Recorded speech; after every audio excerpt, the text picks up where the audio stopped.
ডাকছেন জ্যাঠামশাই?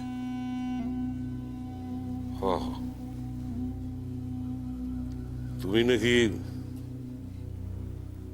লেখাপড়ার লিগা ঢাকায় থাকতে চাও? আইকা হ।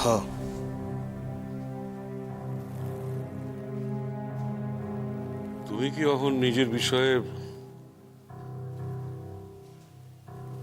নিজেই সব সিদ্ধান্ত নিতেছ?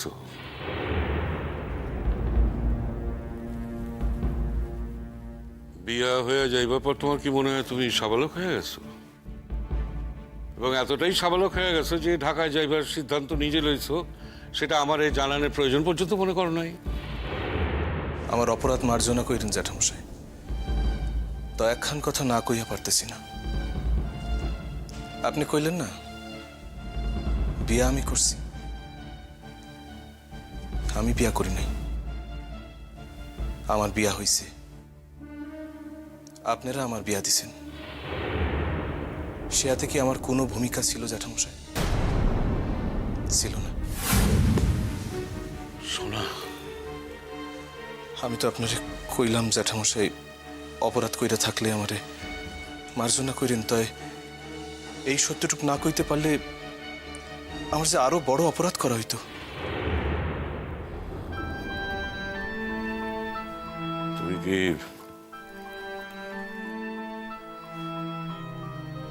ঢাকায় যাওয়ার লিগা মানসিক করে ফেলাইছো? আইগা হ।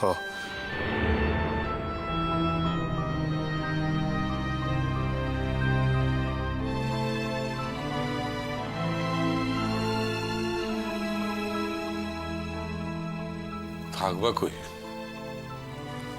থাকুনের কোনো অসুবিধা হইব না জ্যাঠামশাই। হস্টেলের ঘরে থাকতে পারি, কিংবা বাসা ভাড়া লইয়াও থাকুন। একবার কি ভাইবা দেখছো যে দেশের অবস্থা ভালো না?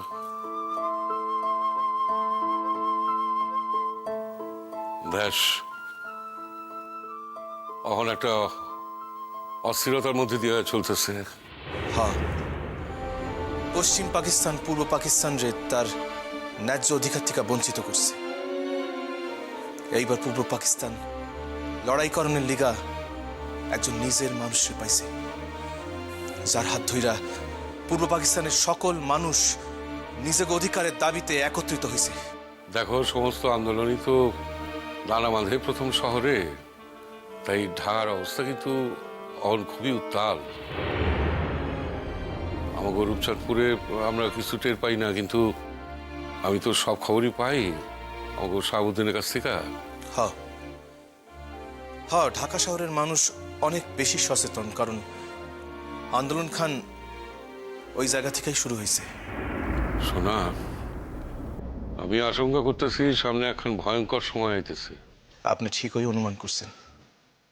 এই গন্ডগোলের ভিতরে তোমার কি ওই জায়গায় থাকা ঠিক হইব? জ্যাঠামশাই, দেশ জুড়া যদি কোনো আন্দোলন হয়, তা যদি দেশের স্বার্থেই হয়, তাইলে তার থেকে কি গা বাঁচাইয়া থাকুন যায়? শোনা, তুমি কি ছাত্র রাজনীতির সাথে যুক্ত হইতেছো নাকি? তোমার কাম কিন্তু লেখাপড়া করা। সকলে কিন্তু সকল কামের লিগা জন্মায় না। You are a good student. তাছাড়া সামনে তোমার ফাইনাল পরীক্ষা। তুমি যদি লেখাপড়া ছাড়া অন্য কামে মন দাও। মেধাবী ছাত্রের কি দেশের প্রতি কোনো দায়িত্ব থাকে না জ্যাঠামশাই? শোনা, তুমি আমার একটা কথা স্পষ্ট করে কত, তুমি ঢাকায় যাইতেছো কিসের লিগা? লেখাপড়া করার লিগা না, অন্য কাম আছে? জানি, সত্য কথা কইলে আপনি আমরা কিছুতেই যাইতে দিবেন না। তাই নিজের এই তুচ্ছ জীবন খান রে দেশের কামে লাগানোর লিগা আমি মিথ্যা কইতে প্রস্তুত। কি হইল? চুপ করে আছো কেন? একটা পড়ালেখার লিগাই যাইতেছি। আশা করি বয়স্ক মানুষটারে তুমি মিথ্যা হইতেছ না। না না জ্যাঠামশাই। এক কাম করি, আমি শাহাবুদ্দিনের লগে একটু আলাপ করি। কি ব্যাপারে? তুই যখন ঢাকায় গিয়ে থাকবা তখন ওর বাসায় গিয়ে থাকাটাই তো ভালো, আর শুনলেও আনন্দিত হইব খুব। না জ্যাঠামশাই, ওই ব্যবস্থায় আমার একটু অসুবিধা আছে। কেন? শাহাবুদ্দিনের লাখান আপন মানুষ আমাকে সংসারে আছেটা কে? না, আসলে আসলে জ্যাঠামশাই আমার এখন ইউনিভার্সিটির কাছাকাছি থাকুন লাগবো। সোনা, সোনা, তুমি কিন্তু আমাকে একখান, তাই আমরা তোমার দিকে একটু বেশি ভাবলে। জ্যাঠামশাই, জ্যাঠামশাই, আপনি অনর্থক ভাবতেছেন আমার লিগা। আপনি এত ভাববেন না। এখন ঢাকা শহরে থাকাটা আমার বড় জরুরি। আমি তো আসুন মাঝে মধ্যে।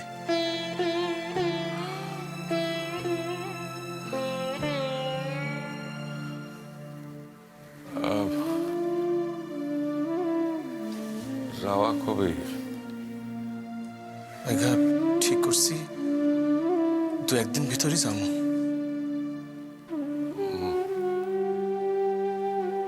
মারে কইছো? না, এখনো কই নাই। কমু।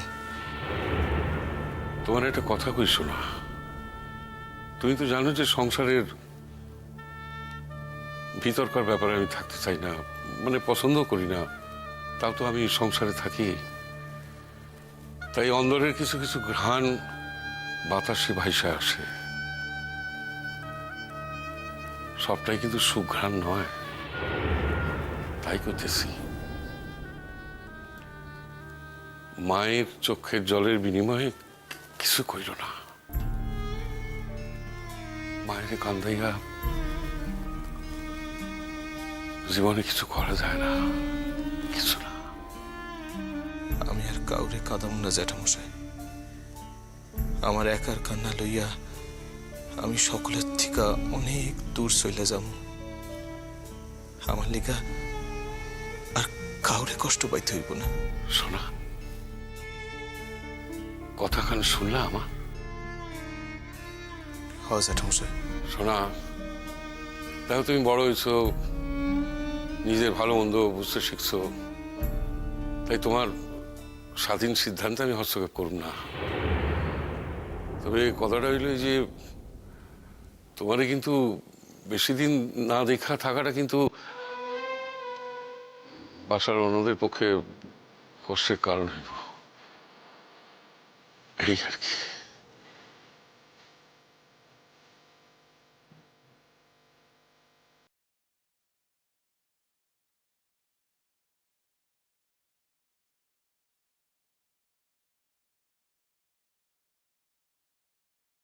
আশীর্বাদ করেন জ্যাঠামশাই। আমি জানি আমার মনোবাসনা পূর্ণ করতে পারি।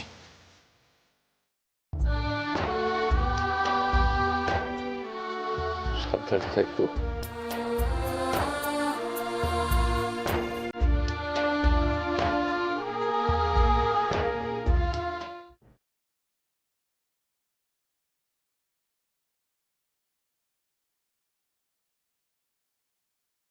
ও, আপনারা আইসা পড়ছেন?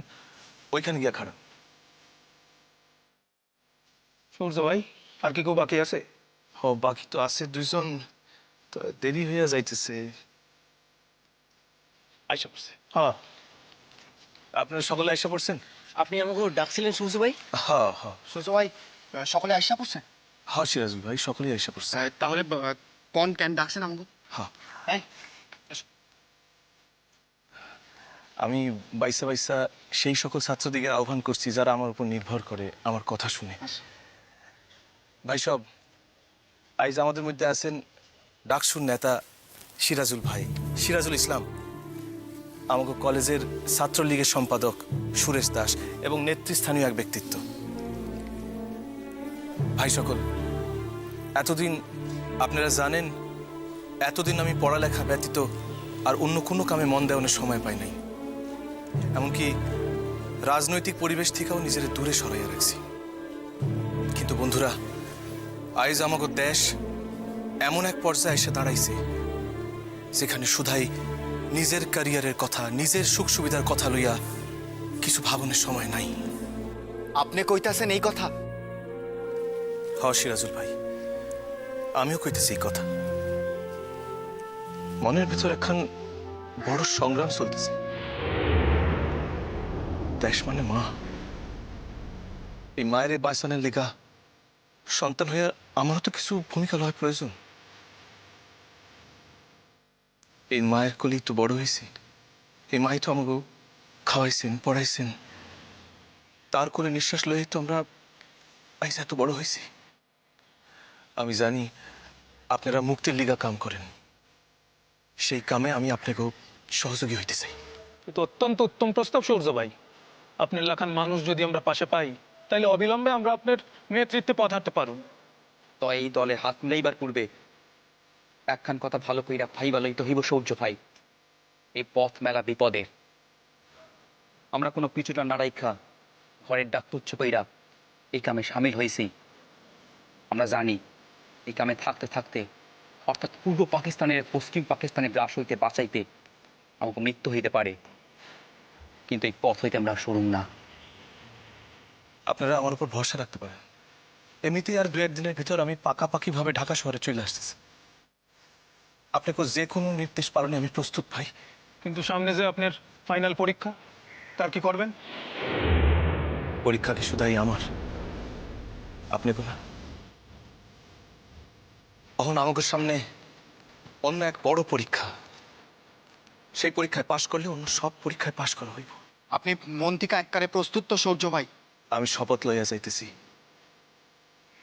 আমার দেশের স্বার্থে আমি আমৃত্যু আপনাকে পাশে থাকুন। দেশের জনগণের স্বার্থে এই বৃহৎ কামে নিজের যদি সামান্য একটু লাগাইতে পারি, তাহলে নিজের সৌভাগ্যবান। আপনারে আমরা মুক্তির কামে স্বাগত জানাই। জয় বাংলা। জয় বাংলা। আমরা আমরা নিজেকে মনের জোন বাড়ানোর লিগা দু একটা গান গাইয়া থাকি। আজ এই আনন্দের দিনে আমাগো মধ্যে এই সহযোগীরে পাইয়া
মা,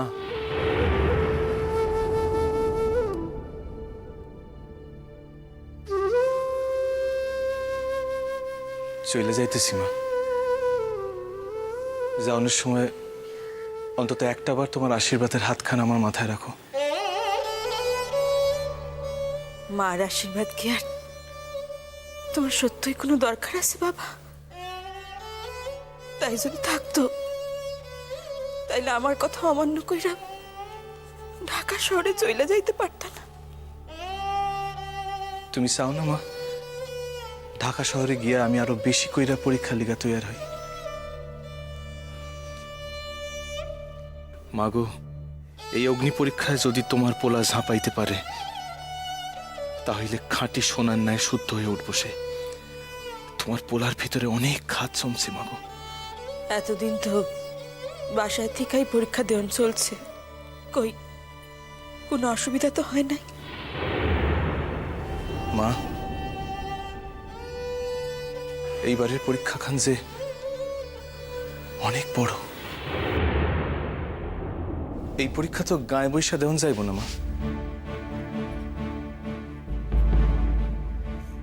তোমার বাবাই কইতেছিলেন দেশ জুড়ে নাকি গন্ডগোলের সম্ভাবনা, তোমাকে কলেজও নাকি বাদ পড়বো না।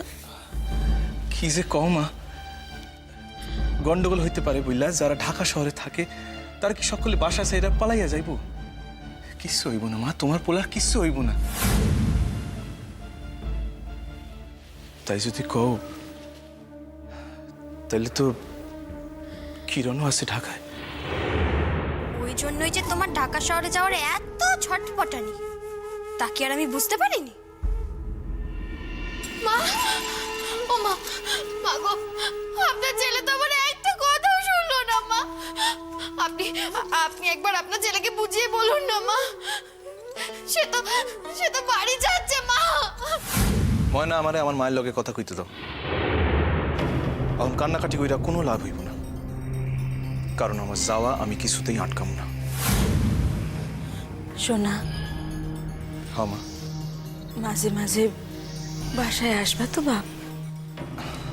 সময় সুযোগ পাইলে ঠিকই আসুন মা, তাই অনেক বড় পরীক্ষা তো, সময়ের বড় অভাব ঘটবইয়া জানি।